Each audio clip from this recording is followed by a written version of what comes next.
No enrosco da briga judicial entre STF e o bilionário Elon Musk, a primeira turma do Supremo manteve por unanimidade a ordem de bloqueio contra a rede social, que desde sábado não funciona mais no Brasil. Musk, assim, joga uma casca de banana, coleciona derrotas e vai criando, como planejado, a falsa narrativa de censura no Brasil. Porém, os bloqueios à Starlink o preocupam. Vejam toda essa história em detalhes neste vídeo e descubra as principais notícias desta celeuma.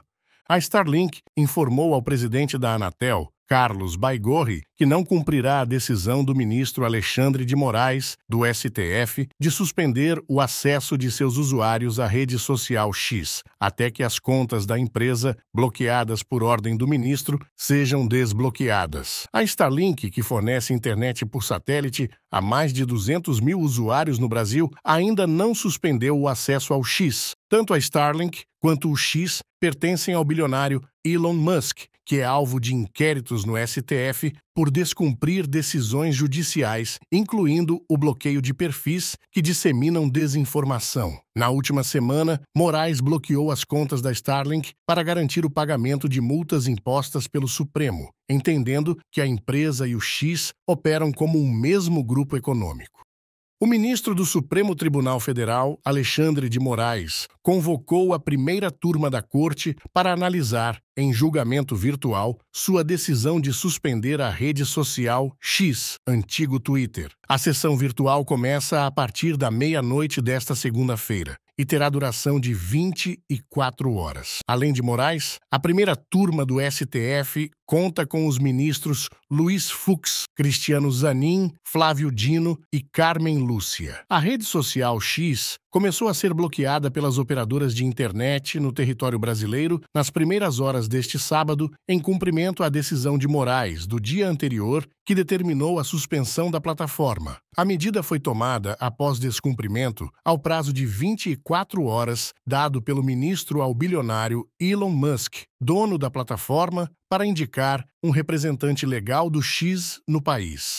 A primeira turma do STF formou maioria nesta segunda-feira para manter a suspensão da rede social X até que a plataforma do bilionário Elon Musk cumpra as decisões judiciais, pague as multas de cerca de 18 milhões de reais e indique um representante legal no Brasil. A decisão segue o voto de Alexandre de Moraes, acompanhado por Flávio Dino e Cristiano Zanin. Os ministros Luiz Fux e Carmen Lúcia ainda devem se manifestar na sessão em plenário virtual, até meia-noite de hoje. Moraes também determinou multa de 50 mil reais para quem usar VPNs para acessar o X. Desde abril, Elon Musk tem descumprido ordens judiciais, incluindo o bloqueio de contas de investigados e o pagamento de multas. Musk também foi incluído no inquérito das milícias digitais após ataques contra Moraes. Após o ministro Alexandre de Moraes convocar a primeira turma do Supremo para analisar a ordem de bloqueio contra a plataforma X, 2 já votaram a favor da medida. O ministro Flávio Dino confirmou a decisão convocando os princípios da soberania nacional e a da democracia para justificar o voto. Segundo Flávio Dino, o arcabouço normativo da nossa nação exclui qualquer imposição estrangeira e são os tribunais do Brasil, tendo como órgão de cúpula o Supremo Tribunal Federal, que fixam a interpretação das leis aqui vigentes. Ainda faltam se manifestar os ministros Cristiano Zanin, Luiz Fux e Carmen Lúcia, na análise que ocorre em sessão virtual e fica aberta até a meia-noite desta segunda-feira.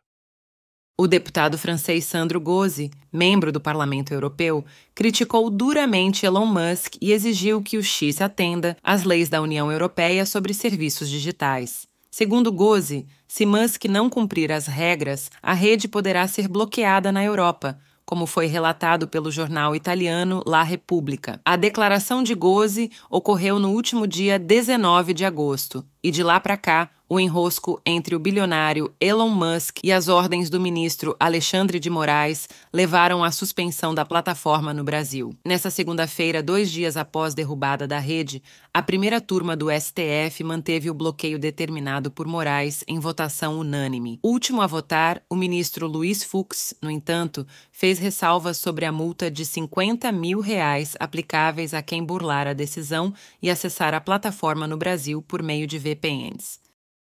Marcado por baixarias, ofensas e múltiplos direitos de respostas, o quarto debate à Prefeitura de São Paulo acresceu mais um episódio na briga entre Guilherme Boulos e Pablo Marçal. Na primeira pergunta a Boulos, o candidato Marçal o provocou acerca do hino nacional em linguagem neutra, que foi tocado durante comício do pessoalista e que se tornou alvo de polêmicas. Isso é um bandido condenado. As pessoas estão descobrindo isso e vão descobrir ainda mais até o dia 6 de outubro. Aliás, quem está nos assistindo, eu peço que vá agora na minha rede social, que vai subir mais um caso de condenação do Pablo Marçal. Ficou claro agora por que ele zomba da carteira de trabalho, porque ele tem uma condenação na Justiça Trabalhista por humilhar os seus próprios funcionários. Um trabalhador, sua esposa, 3 crianças e um bebê.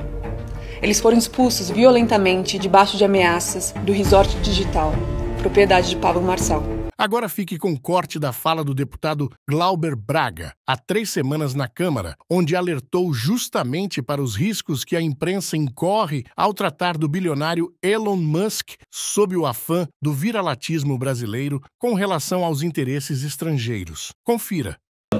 Olha a manchete. Estados Unidos querem Brasil como fornecedor preferencial de lítio. O governo americano planeja anunciar durante a cúpula do G20 em novembro acordo de transição energética que coloca o Brasil como seu fornecedor principal de minerais críticos, as chamadas terras raras. Parece até uma notícia como se os Estados Unidos estivessem dando um presente para o Brasil. Que coisa maravilhosa! É brincadeira. Eles querem ter o Brasil como principal fornecedor de lítio e querem ter a Venezuela como principal fornecedora de petróleo. A gente não pode ser inocente. A esquerda não pode ficar de moleza. A gente não pode ficar de brincadeira. A gente tem que entender o que está em jogo nesse tipo de discussão. O senhor Elon Musk disse que dava golpe onde quisesse, se referindo especificamente à Bolívia e ao golpe que lá foi dado contra Evo Morales e Lineira.